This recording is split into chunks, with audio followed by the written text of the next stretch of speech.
Hey guys, welcome to the Canadian Brew Channel. Sean here, and I have another video that I'm going to do on my brown ale that I just brewed last week, and it's delicious. So stay tuned, it's up next. Cheers.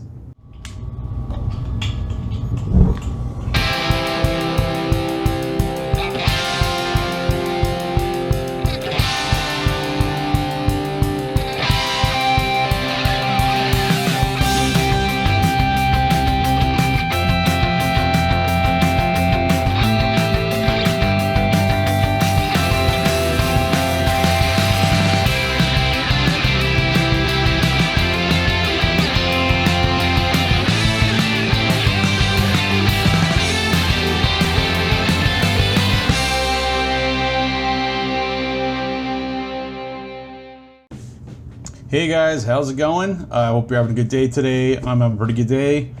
Making through this COVID-19 like everybody's doing, but today I decided to do a video on my latest brew that I did, and this is a brown ale.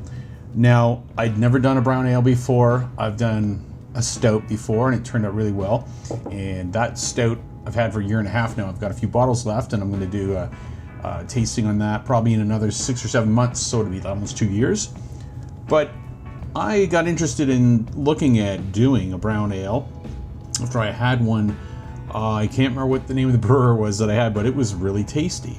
So I went on and watched, I think it was, which channel was it? I think it was Clawhammer Supply did a brown ale, and I loosely did the recipe on what they used, and I will pin up that recipe.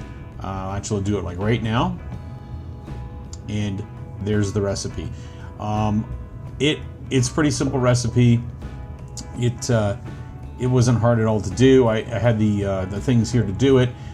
Because of kind of like the lockdown we're in right now, it's really hard for me to get ingredients easily. There is a place about 30 minutes from me, but they close at 5, and by the time I finish work to drive out there to pick up curbside, it's a little iffy if I'm going to get there in time. So here I am. I'm going to do more brewing. I've got like 55 pounds of 2 rows, so I can do more brews, but it's getting to the point of what I have for hops to work with, and I did have enough to do this brown ale, which basically had a bit of chocolate malt in it and some roasted malt, and I used I think a bit of Carafoam in it. Sorry, was it? No, maybe it was Cara 80. I can't remember everything I used in this, but I'm pleasantly surprised with how it turned out. I used US an 04, Safel 04.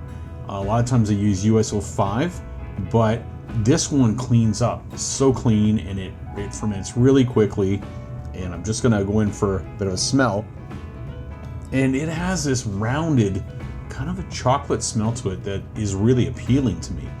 I'm not a big stout fan, which this is not, but this beer, it's about 6% alcohol. It's light enough on the palate when you drink it that it's not heavy where you can only have one. So the head retention's pretty good. It's getting better because I've only had it maybe a week now in the keg, but it does keep a pretty good head for a while. This has been sitting for a few minutes before I filmed, but I'm going to just take a taste of this now. Oh, it is so good.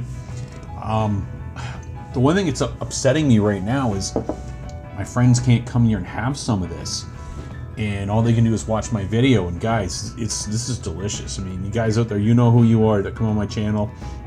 You know, Steve, Sean, my brother Brian sometimes comes on, and this beer is amazing. I'm gonna brew it again for sure. And it is funny when you do a brew and I can guarantee you this is what happens to a lot of brewers, is they go and they find a recipe, it sounds interesting, and then they go in their freezer, or they go look at what they have, and they're like, I don't have all of this stuff, but I can substitute this and that. It's kind of like when you're cooking, right?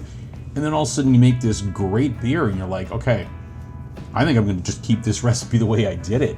You know, you don't want to risk something when you make something good like this, but it's one thing when you brew, write down everything that you do so you can recreate it.